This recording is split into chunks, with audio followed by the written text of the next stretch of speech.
Samantala namigay po ng 10,000 gamot kontra leptospirosis ang Cebu Provincial Health sa 6 na lugar sa probinsya na binaha sa kasagsagan ng Bagyong Tino. Kabilang po sa mga hinatira ng doxycycline ang mga lokal na pamahalaan ng Compostela, Danao City, Liloan, Consolacion, Talisay City at Cebu City. Binigyan din po ang mga empleyado ng Kapitolyo at tauhan ng Bureau of Fire Protection.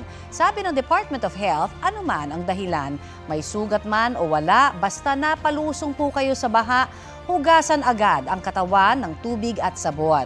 Bantayan din po kung magkakaroon ng sintomas ng leptospirosis tulad ng lagnat, pananakit ng ulo o katawan at iba pa. Uminom po ng gamot kontra leptospirosis batay sa ibibigay na reseta ng doktor. At syempre kumonsulta po sa doktor at sa inyong mga health center.